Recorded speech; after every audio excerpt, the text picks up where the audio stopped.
Dalam bab pewarta materialisme, sudah saya singgung peran motivator, influencer, pemasar jaringan dalam mewartakan materialisme. Akhir-akhir ini bahkan sedang puncak-puncaknya nih, istilah flexing menjadi kosakata baru karena telah memakan banyak korban. Apa sesungguhnya akar permasalahan dan bagaimana cara mengendalikannya? Inti dasar materi ini saya ambil dari kitabnya guru saya, Min Aina Nabeda. Hanya saja untuk contoh-contoh dan penjelasannya menggunakan bahasa saya. Ada dua potensi kehidupan pada manusia. Yang pertama, kebutuhan jasmani. Yang kedua adalah naluri.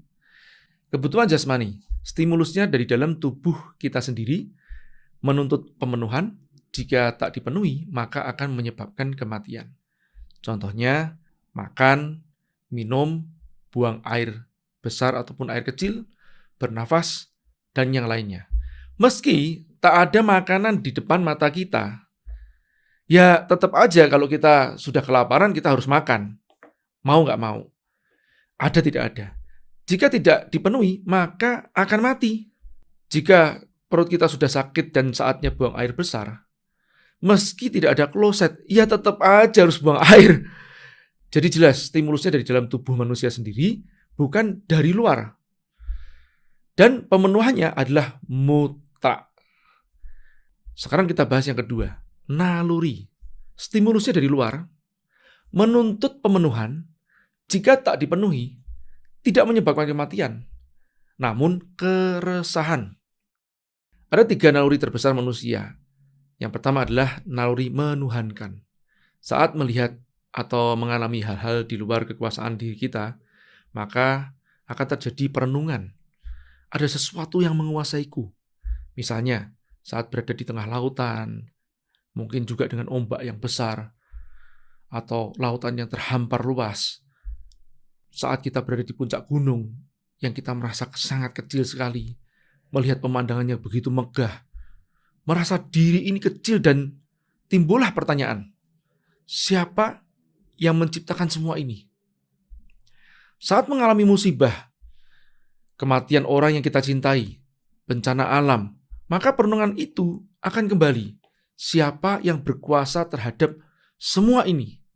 Lepas dari siapa yang dituhankan, naluri ini secara alami ada dan akan muncul saat melihat atau mengalami sesuatu di luar kekuasaan kita. Yang kedua adalah naluri seksual. Saat melihat lawan jenis, terutama yang auratnya terbuka, ada tuntutan untuk pemenuhan. Jika tak dipenuhi, nggak akan mati, namun resah, gelisah, dan basah.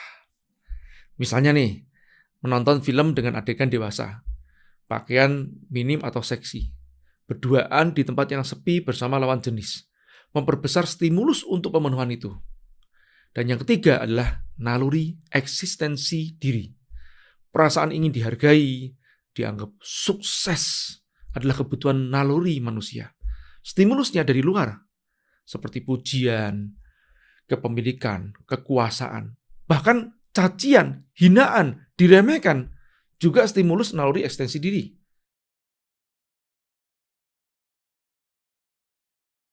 Menemukan makna sukses tak lepas dari kebutuhan naluri, terutama naluri eksistensi diri. Bisa jadi seseorang yang fondasi agamanya lemah, memahami makna sukses dari unsur materi, hingga terjebak ke paham materialisme. Stimulusnya dengan melihat, mendengar, bahkan mungkin merasakan kepemilikan harta, jabatan, popularitas, dan kemewahan dunia lainnya. Tentu hal itu tak lepas dari stigma lingkungan sekitar dan mayoritas manusia saat ini bahwa sukses itu ya kepemilikan duniawi atau materi.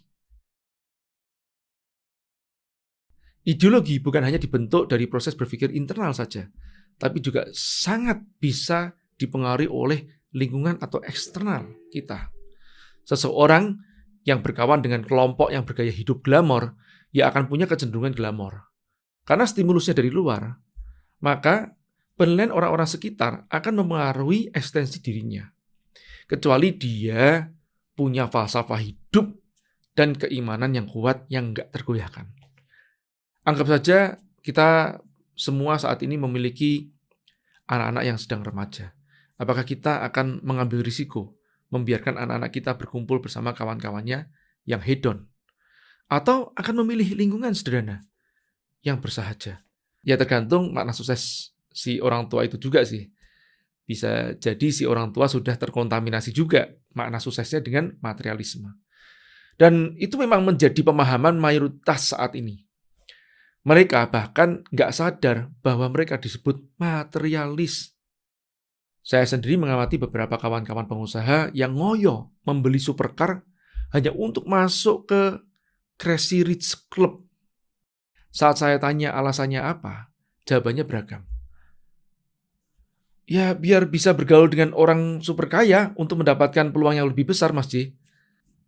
Ada juga yang biar diakui sebagai Crazy Rich atau Sultan. Kemudian ada juga yang alasannya sebagai umpan perekrutan reseller, agen, franchisee, atau sekedar untuk menaikkan personal brand. Kemudian saya nyeletuk nih. Menurutmu perkumpulan itu banyak yang soleh atau enggak? Dan dia menjawab spontan. Ya enggak lah mas. Case close. Sebenarnya enggak nyaman juga sih dengan istilah ini. Hanya saja sudah ya kebangetan banget sih ya. Kenapa kok ayat-ayat agama kok dijual? Baik untuk kepentingan bisnis atau sekedar memuaskan naluri ekstensi diri atau personal branding. Ada beberapa kategori pamer syariah nih. Yang pertama, pamer sedekah. Lepas dari dalil yang memperbolehkan atau menyarankan untuk menyembunyikan, namun pamer sedekah yang saya maksud ini lebih cenderung untuk personal branding. Menjual ayat memang cara yang cepat untuk menarik audiens di era spiritual saat ini. Masalahnya, yang menjual amanah atau tidak? Sudah jelas, banyak kasus sedekah yang berbuntut kepentingan pribadi. Yang kedua, pamer pencapaian materi dengan dalih beli tunai.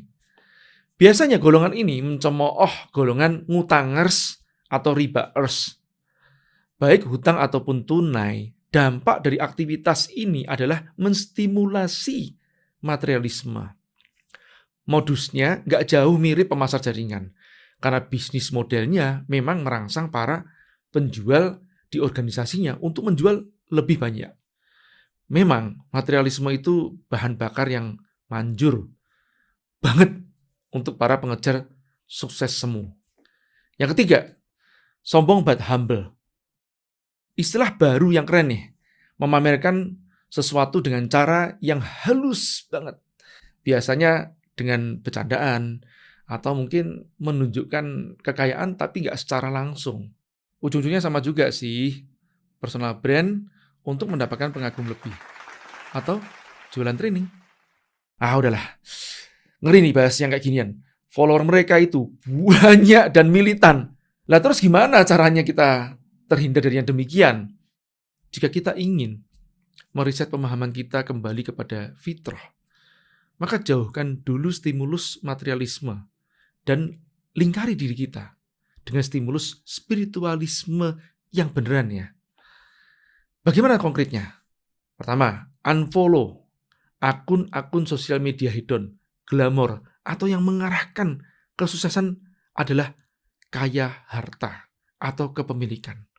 Baik yang itu kasar ataupun halus. Yang kedua, follow akun-akun yang mengkampanyekan kesederhanaan. Go green, minimalis, aktivis sosial mungkin, tokoh yang bersahaja mungkin. Yang ketiga, selektif juga dalam bergaul. Hindari komunitas yang belum kaya.